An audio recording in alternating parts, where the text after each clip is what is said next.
하나님 말씀 보겠습니다. 오늘 우리에게 주시는 하나님 말씀은 사도행전 4장 23절부터 31절까지의 말씀입니다. 주신 말씀 제가 읽도록 하겠습니다. 사도들이 노임에 그 동료에게 가서 제사장들과 장로들의 말을 다 알리니 그들이 듣고 한 마음으로 하나님께 소리를 높여 이르되 대주제여 천지와 바다와 그 가운데 만물을 지은 이시요 또 주의 종 우리 조상 다윗의 입을 통하여 성령으로 말씀하시기를 어찌하여 열방이 분노하며 족속들이 허사를 경영하였는고 세상의 군왕들이 나서며 관리들이 함께 모여 주와 그의 그리스도를 대적하도다 하시니로소이다. 과연 헤롯과 본디오 빌라도는 이방인과 이스라엘 백성과 합세하여 하나님께서 기름 부으신 거룩한 종 예수를 거슬러 하나님의 권능과 뜻대로 이루려고 예정하신 그것을 행하려고 이 성에 모였나이다. 주여 이제도 그들의 위협함을 굽어 보시옵고 또 종들로 하여금 담대히 하나님의 말씀을 전하게 하여 주시오며 손을 내밀어 병을 낫게 하시옵고 표적과 기사가 거룩한 종 예수의 이름으로 이루어지게 하옵소서 하더라. 빌기를 다음에 모인 곳이 진동하더니 무리가 다 성령이 충만하여 담대히 하나님의 말씀을 전하니라. 아멘. 할렐루야. 점점 더워지는 날씨에도 하나님께서 우리 모든 성도들에게 건강과 활력을 허락해 주시기를 원합니다. 오늘 말씀의 제목은 성령 충만과 하나님 나라의 확장이라고 하는 제목입니다. 우리 함께 인사할 텐데 오늘은 좀 특별한 제수처를 하면서 인사를 합니다. 손가락 하트로 옆에 계신 분들과 보면서, 온라인으로 예배하시는 분들이라면 가족들과 보면서 주님 사랑으로 사랑합니다. 반갑습니다. 주님 사랑으로 사랑합니다. 반갑습니다. 인사 나눠주셔서 감사합니다. 이 손가락 하트의 유래를 아십니까? 2010년 우리나라 한 연예인이 이것을 사용한 이래로 전 세계적으로 유행하게 됐습니다. 그래서 이 손가락 하트의 원산지는 어디다? 우리 대한민국이다. 북한의 김정은도 손가락 하트를 사용한대요. 그러니 얼마나 이 문화의 힘이 강한지를 알 수 있습니다. K-컬처, K-푸드, K-팝, K-드라마 전 세계적인 열풍을 타고 우리나라 대한민국 코리아는 이제 전 세계 대세가 되었습니다.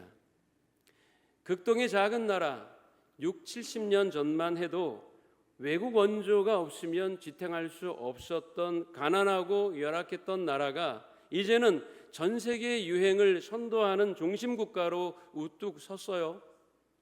유행에 민감하고 뛰어난 문화 예술적 감각을 갖춘 데다 소비마저 효율적으로 하는 한국에 신상품을 가장 먼저 출시하는 외국 기업들이 있습니다. 새로운 영화를 최초로 한국에 개봉하여서 그 반응을 살피고 전 세계에 배급하고자 하는 영화사들도 많습니다. 외국 뮤직 차트에 K-팝이 상위권에 랭크되거나 1위로 선정되는 건 이제 더 이상 신기한 일이 아닙니다.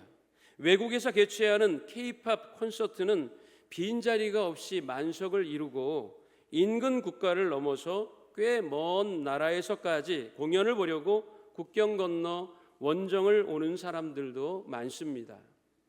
북한 주민들조차 중국을 통해서 몰래 들여오는 USB를 통해서 한국 음악을 접하거나 드라마를 시청하며 남한 사회를 동경한다고 하지요. 실제로 그것들 때문에 영향을 받아서 탈북하는 탈북민들도 많아지고 있음을 우리는 보도를 통해서 듣고 봅니다. 메이드 인 코리아, 왜 전 세계적인 대세가 되었을까요? 몇 가지 이유가 있겠죠. 먼저는 한국 제품과 콘텐츠의 다양화와 탁월함입니다. 제품이나 콘텐츠가 부실하면 외면을 받을 텐데 우리나라 사람들 손재주가 좋잖아요. 그러니까 외국 사람들도 모두 즐길 만한 콘텐츠를 양산해 내는 거지요. 그리고 다양한 홍보 플랫폼이 있고 효과적인 마케팅을 통하여서 홍보할 수 있는 능력까지 갖추었기 때문에 지금 전 세계가 코리아를 동경하고 있습니다. 그렇다면 복음은 어떨까요? 우리는 복음을 전하는 사람입니다. 그것은 예수 그리스도의 명령이고 그리스도인이 추구하는 삶의 기초입니다. 여러분 이것을 인정하십니까? 보통 K-팝을 듣고 K-드라마를 보고 K-푸드를 알리는 것은 매우 자연스럽고 쉬운 일이라고 여깁니다. 그런데 복음을 말하고 복음을 전하고 복음을 알리는 건 매우 부담스러운 일이며 특별한 은사가 있는 사람의 전유물이라고 생각하려는 경향이 우리에게 많아요. 전도할 사람은 따로 있어. 전도는 은사가 있는 사람만 할 수 있는 거야. 특별한 교육을 받지 못했기에 전도할 수 없어 라고 우리는 말합니다. 그런데 K 문화를 말하고 그 장점을 어필하고 재미를 알리는 건 특별한 자격이나 재능이 없어도 된다고 생각하죠. 예를 들자면 친구를 만나서 야 오늘 먹은 떡볶이 참 맛있지 않았냐? 정말 끝내줬어. 그리고 아까 카페에서 마신 라떼는 정말 환상적이었어. 새로 발매된 블랙핑크 뮤직비디오 봤어?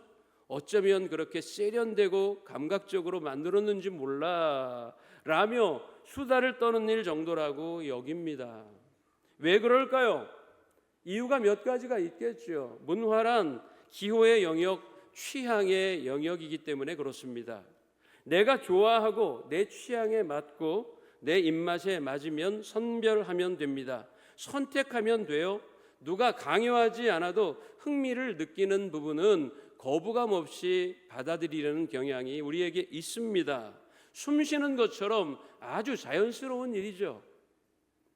제 아들과 딸은 게임 영상을 자주 봅니다. 자기가 게임도 하기도 하지만 남이 게임을 하면서 라이브 방송을 하는 것을 흥미롭게 쳐다봐요. 웃기도 하고 박수하기도 하며 아주 흥미롭게 시청합니다. 저는 아무리 들여다보고 또 봐도 재미가 없어요. 그래서 묻죠. 야, 남이 게임하는 거 보는 거 그게 그렇게 재밌어? 아빠 재밌지. 아빠가 재미를 몰라서 그래. 서로 이야기하면서 게임 진행하는 게 재밌대요. 근데 저는 요리 보고 조리 보아도 재밌는 부분이 하나도 없더라고요. 그러니까 문화라고 하는 것은 연령에 따라서 그 취향이 다를 수 있고 자기의 기호에 따라서 선택하여 향유하기만 하면 되는 겁니다. 그래서 다른 사람은 재미없게 여겨지는 영상도 1시간, 2시간 꼼짝 않고 볼 수 있는 거지요. 다른 이유도 있습니다. 소위 대중심리, 군중심리입니다. 다들 좋아하니까, 흥미 있어 하니까, 대세니까 좋아하고 따라하는 겁니다. 유명 가수의 춤을 따라하고 배우의 대사를 따라서 하는 밈이 SNS에서 큰 유행을 타고 있어요.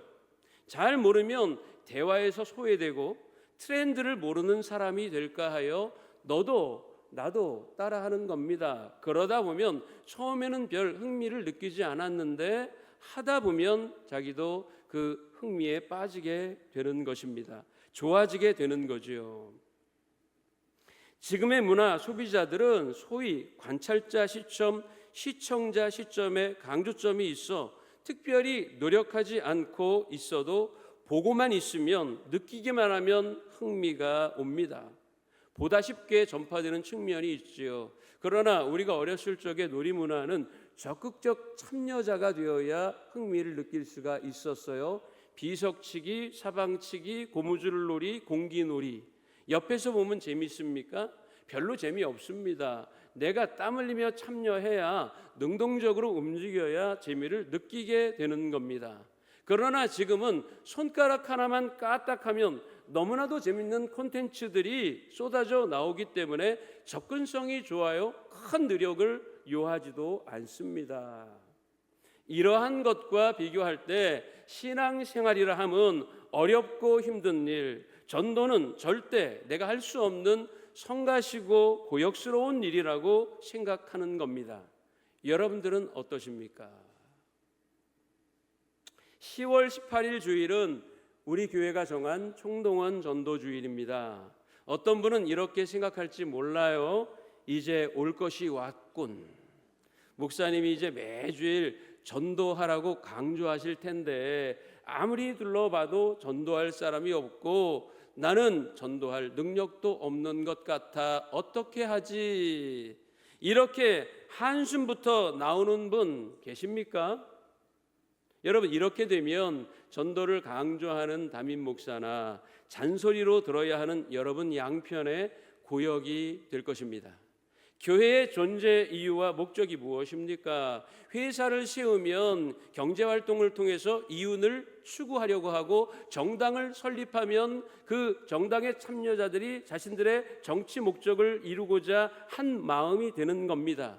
그렇다면 교회의 설립 목적과 이유가 무엇입니까? 예수 그리스도께서 승천하시기 전에 제자들에게 명령하고 떠나신 그 명령 붙들고 그들이 교회를 세우기 시작한 거예요. 너희들은 예루살렘을 떠나지 말라. 약속하신 것을 기다리라. 성령이 너희에게 임하시면 너희가 권능을 받고 예루살렘과 온 유대와 이쯤 되면 따라하던데 사마리아와 땅끝까지 이르러 내 증인이 되리라 하시니라. 할렐루야.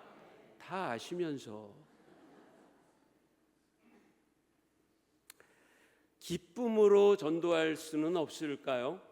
재미를 느끼며 복음을 이야기할 수는 없는 겁니까? 어제 재미있게 본 드라마 이야기를 꺼내듯 성경 이야기를 꺼내 놓을 순 없습니까?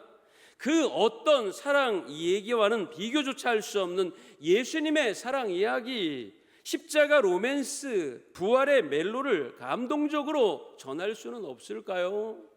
우리 삼양교회 성도들이 그러한 성도가 되시면 좋겠습니다. 현대는 상담 프로그램은 많아도 마음을 치료받지 못해 파괴적인 일을 저지르는 사람들, 스스로 목숨을 포기하는 사람들, 병원은 쉽게 갈 수 있지만 영혼의 아픔을 해결하지 못해 삶을 포기하는 사람들, 경제 규모는 커졌지만 사랑의 따뜻함은 빈곤해지는 삶을 무엇으로 해결할 수 있을까요? 어떤 것이 그런 문제를 해결할 수 있을까요? 저는 단언합니다. 제 얘기가 아니라 성경이 우리에게 가르치고 있습니다. 복음만이 해답입니다. 따라해 봅시다. 복음만이 해답이다. 다시 한번 따라합니다. 예수 그리스도만이 해답이다.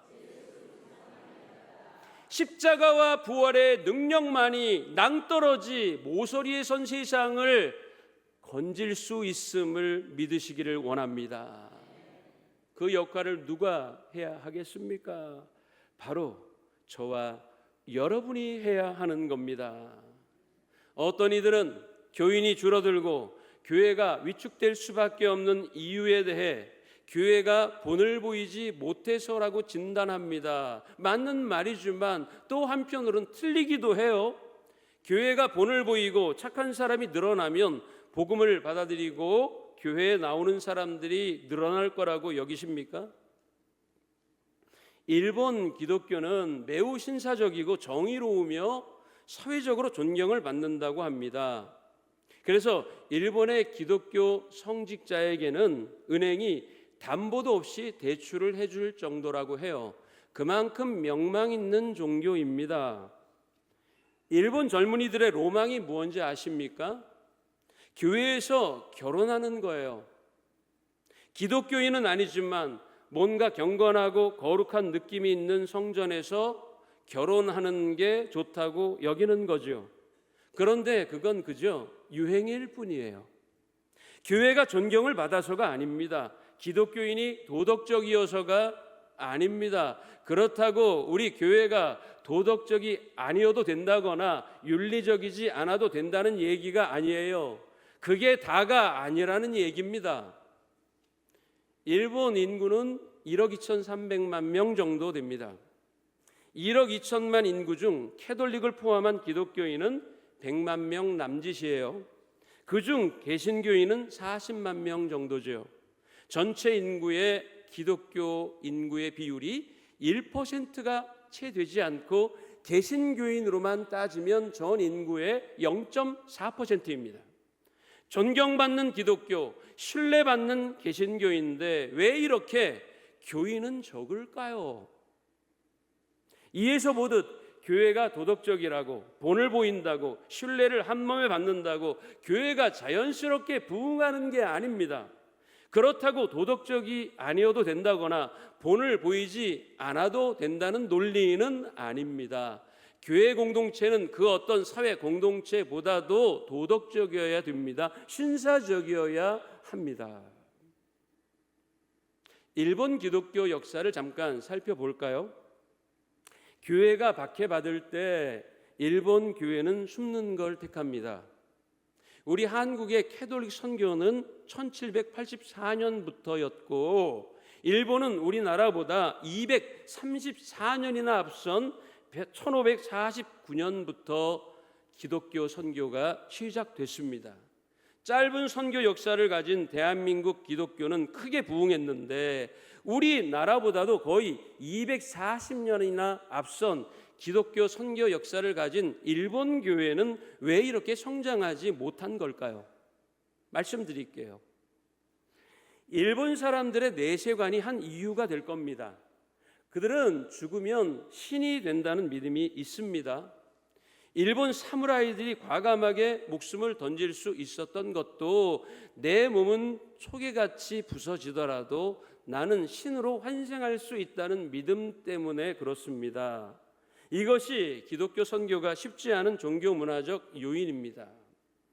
일본 기독교 박해사는 250년에서 300년에 이릅니다. 오다 노부나가는 서양 무역을 활성화한다는 명목으로 기독교를 보호해 주었고 오다 노부나가 치하에 일본 기독교는 크게 부흥했어요. 그러다가 1587년 도요토미 히데요시와 도쿠가와 이에야스 때 전국적인 기독교 금교령이 반포됩니다. 그때부터 일본 기독교는 큰 핍박에 직면합니다. 이 시대를 배경으로 한 작품이 여러분들도 한번은 들어보셨을 엔도 슈사코라고 하는 일본의 기독교 문인이 쓴 침묵이라는 작품입니다. 많은 기독교인은 박해를 피해 섬으로 숨어 들어갔어요. 그들은 마음으로는 예수님을 믿었지만 그것을 바깥으로는 드러내지 않았어요. 그래서 일본 그 시대의 기독교인들을 잠복 크리스찬이라고 부릅니다. 잠복이란 숨었다라는 뜻입니다. 오지로 섬으로 숨어 들어간 거죠. 일본 기독교인들은 마음으로는 그리스도를 믿지만 겉으로는 드러내지 않았어요. 잠복 신자들은 우상 같은 예수님을 믿었습니다. 관세음 보살상과 같은 불상을 앞에 놓고 이것이 예수님이라고 생각하며 그 앞에 절했어요. 불상 뒤에 십자가를 그려놓고 그 앞에서 몰래 예배했습니다. 잠복 신자들은 예수님을 믿는 신자로 밝혀지면 불이익을 당할 것을 두려워했고 그래서 공개적으로 예배하지 않았습니다. 제가 일본 성지순례 중 세계문화유산으로 지정된 오로라 성당과 그 옆 신학교에 가서 과거 일본의 기독교 신자 색출 방법의 증거들을 보았습니다. 그것은 성상과 성화를 밟고 지나게 하는 것이었어요. 침묵이라는 작품 내용 가운데도 이 내용이 그대로 나옵니다. 칼로 위협하며 내가 정말 신자가 아니라면 여기 놓여져 있는 예수님의 성화와 성상을 밟고 지나가라는 겁니다. 잠복 신자들은 죽음이 두려워서 예수님의 성화와 성상을 밟고 지나갔어요. 그리고는 죄책감에 집에 와서는 참회의 기도를 드리는데 그것을 일본말로 콘치리상이라고 말합니다. 통회의 기도라는 의미죠. 예수님의 성화와 성상을 밟고 배교한 후에 집에 와서는 통회의 기도를 드렸다는 겁니다. 과연 이것이 진정한 믿음일까? 그들은 예수님을 속으로 믿고 드러내놓고 믿지 않았습니다. 그러다가 3차 박해 이후에 예수의 신부들에 의해 잠복 신자들이 바깥으로 나오게 되었고 자기들의 신분을 당당히 밝히면서 순교의 잔을 마시게 되었습니다.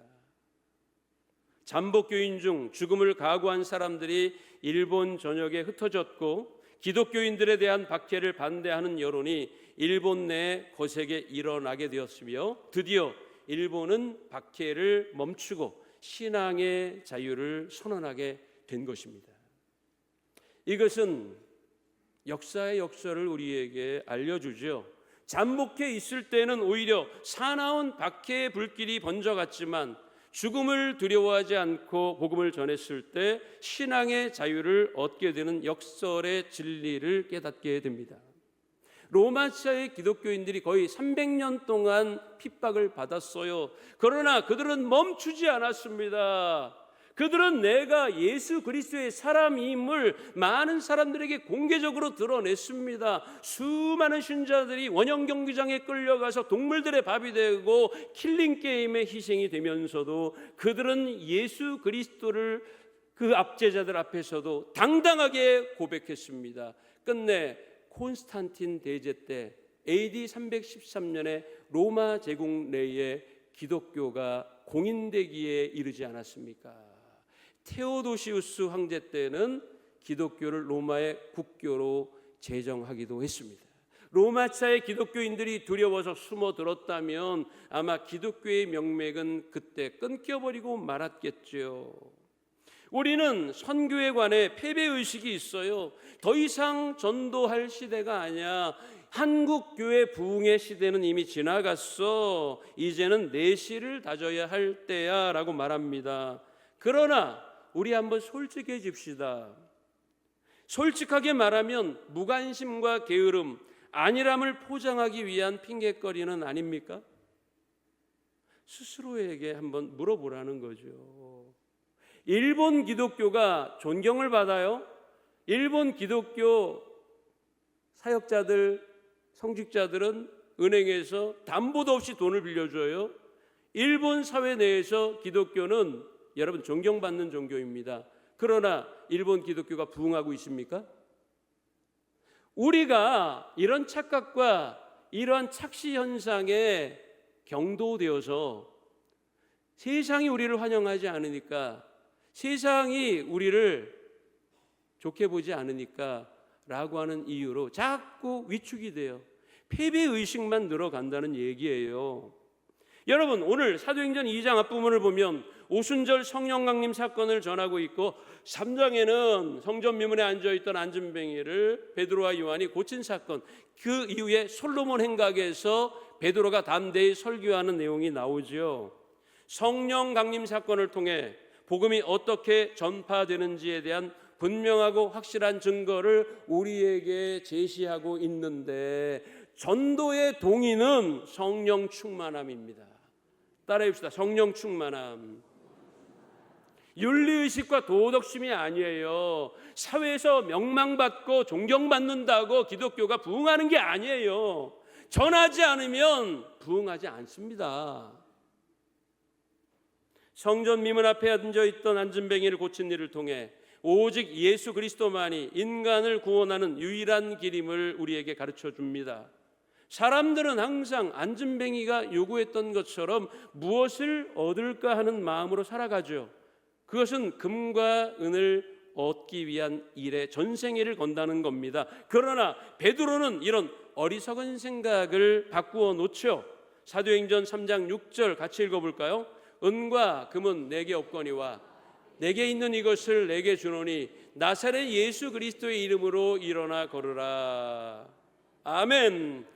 금과 은 같은 세속적 욕망, 무엇을 얻을까 하여 바라보는 왜곡된 시선을 이제는 예수 그리스도에 대한 믿음으로 돌리라고 말하고 있습니다.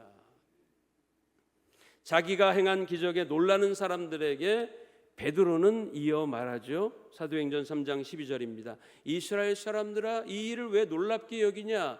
이것이 내가 한 일이 아니다 라고 말합니다. 그리고 16절에서 이어 말하죠. 그 이름을 믿음으로, 그 이름이 너희가 보고 아는 이 사람을 성하게 한 것이다. 바로 예수 그리스도의 이름의 능력이 이 사람을 완전히 낫게 한 것이라고 베드로는 말합니다. 예수 그리스도의 십자가와 부활의 능력을 전할 때 제사장들과 성전 맡은 자와 사두개인들이 와서 사도들을 잡아 옥에 가둡니다. 다음 날 사내들인 법정에 선 사도들에게 재판을 시작합니다. 너희가 무슨 권세와 누구의 이름으로 이 일을 행하였느냐 라고 강하게 압박하며 신문하는 자들에게 베드로는 대답하죠. 사도행전 4장 10절 같이 읽습니다. 너희가 십자가에 못 박고 하나님이 죽은 자 가운데서 살리신 나사렛 예수 그리스도의 이름으로 이 사람이 건강하게 되어 너희 앞에 섰느니라. 할렐루야. 당당하게 대답합니다. 그리고 다음 말은 그들의 말문을 완전히 막기에 충분했습니다. 사도행전 4장 12절 함께 읽습니다. 다른 이로서는 구원을 받을 수 없나니 천하 사람 중에 구원을 받을 만한 다른 이름을 우리에게 주신 일이 없음이라 하였더라. 할렐루야. 믿습니까? 믿는 분만 두 손 들고 아멘합니다. 할렐루야. 아멘입니다. 분명하고 용기 있게 선포하는 베드로의 말에 기가 죽은 그들은 사도들을 풀어줄 수밖에 없었습니다. 사도들을 따르는 백성들이 많았기 때문이지요. 초대교회 사도들과 성도들이 박해받은 것은 그들이 비도덕적이었거나 정의롭지 못해서가 아니었습니다. 예수 그리스도의 복음을 증거했기 때문입니다. 사도들은 박해받으며 자신들을 변호하기 위해 애쓰지 않았어요. 박해를 면하려고 로비 활동을 펼치지도 않았습니다. 그들은 박해를 받으면 받을수록 더 뜨겁게 기도했고 핍박이 거세지면 거세질수록 더 전도했어요. 피하지 않았습니다. 그날 그곳에서 벌어진 기쁨의 잔치는 오순절 성령을 체험한 제자들이 모여서 감격적으로 드린 살아있는 예배였으며 그 어떤 간증 집회보다도 뜨거웠던 부흥 집회가 된 것입니다. 사랑하는 삼위교회 성도 여러분, 믿음으로 담대하게 사는 성도들에게 하나님께서는 반드시 크신 권능의 손길로 보호하고 지켜주심을 확신하십시오. 바울은 분명히 말했습니다. 로마서 8장 28절 함께 읽습니다. 우리가 알거니와 하나님을 사랑하는 자 곧 그의 뜻대로 부르심을 입은 자들에게는 모든 것이 합력하여 선을 이루느니라. 믿습니까? 복음 전하는 것이 예수 그리스도의 명령이요 그들의 사명이었기 때문에 그들은 장차 자기들이 당할 고난을 충분히 예측했음에도 불구하고 복음을 증거하는 일에 주저하지 않았고 그것을 가능하게 한 원동력이 성령 충만함이었습니다. 사도행전 4장 29절 말씀 보니 이렇게 기도하고 있습니다. 주여 이제도 그들의 위협함을 굽어보시옵고 또 종들로 하여금 담대히 하나님의 말씀을 전하게 하여 주시오며 압제자들의 핍박의 칼날을 피할 수 있게 해달라고 기도한 게 아니에요. 그들이 압제의 칼날을 우리에게 들이대더라도 우리의 목과 숨통을 조여오더라도 그것을 두려워하지 않는 담대함을 달라고 기도했다는 겁니다. 우리 남자분들, 한국 남자들은 군대 가죠. 유격훈련 때 화생방 훈련합니다. 그리고 외줄타기도 하지요. 때로는 막타워 뛰어내리기도 합니다. 여러분 그것은 정해진 교육훈련의 과정이에요. 그것을 안 한다고 할 여러분 명분이 없습니다. 그러면 여러분 화생방실 앞에서 필요한 게 뭐예요? 용기입니다. 용기예요. 막타워 앞에서 뛰어내리기 전에 조교가 말합니다. 지금 생각나는 사람의 이름을 부르면서 뛰어내리십시오. 저는 어머니의 이름을 부르면서 뛰어내렸습니다. 여러분 그때 필요한 건 핑계가 아닌 용기잖아요. 그런데 많은 그리스도인들이 어려움을 만나면 어떻게 해결하려고 하느냐 하면 피해버려요. 나에게 좋지 못한 말을 한 이 집사가 있어서 다른 교회로 옮겼더니 또 거기에는 김 권사가 있더라고. 나를 더 힘들게 해. 여러분 피한다고 피해집니까? 이게 해결법이 아니에요. 많은 그리스도인들이 예수가 능력이요 하나님이 능력이라고 말하면서도 피하는 방식으로 세속적 방식으로 문제를 해결하려고 해요. 이러한 표리부동하고 이율배반적인 믿음이 우리에게서 없어지지 않는 이상 우리의 믿음은 진정하고 순전한 것이 되지 못할 겁니다. 사랑하는 삼양교회 성도 여러분, 복음 전하는 데는 이유가 없습니다. 어떤 변명도 필요가 없어요. 우리는 K-크리스찬입니다. 우리나라는 세계에서 두 번째로 선교사를 많이 파송하던 나라였는데 지금은 밀려버렸대요. 선교사로 나가려고 하지 않고 신학생이 없어요. 사역할 자원이 부족합니다. 사랑하는 성도 여러분, 오늘 말씀의 제목은 성령 충만함과 하나님 나라의 확장입니다. 따라해 봅시다. 성령 충만과 하나님 나라의 확장. 바꿔 얘기하면 하나님 나라가 확장되려면 성령 충만한 성도들이 필요하다는 겁니다. 복음 전하는 게 기쁨 되려면 먼저 성령의 충만함을 받아야 합니다. 여러분, 오늘부터 시작되는 부흥성회가 성령의 충만함을 받을 수 있는 좋은 은혜의 기회임을 기억하십시오. 우리 김정환 목사님이 커네티컷 감리교회에서 목회하시던 그 얘기가 얼마나 감동적인지 몰라요. 하나님은 죽은 자도 살리시고 쓰러져가는 태권도장을 일으켜 주심으로 말미암아 기적을 보여주시더라고요. 그 이야기를 다 해주실 거예요. 여러분, 마음이 뜨거워질 겁니다. 오늘 오후부터 시작되는 부흥성회, 수요일까지 계속되는 10번의 집회에 여러분들 참여 안 하시면 누구 손에다? 내 손에요. 내 손에. 내 손에. 이제 말씀을 마칩니다. 우리가 K 문화를 부담 없이 누리듯 K 크리스찬으로서 K 처치를 통해 K 가스펠을 기쁨으로 드리며 전할 때 한국 교회는, 삼양교회는 다시 부흥하게 될 것입니다. 삼양교회가 서울시를 성시화하고 민족을 복음화하며 세계를 선교하는 복음의 전초기지가 되기를 원합니다. 그 위대한 사명, 영혼 구원을 위해 헌신하는 성도들에게 주시는 하나님의 복을 누리는 성도가 되시기를 주님의 이름으로 간절히 축원합니다.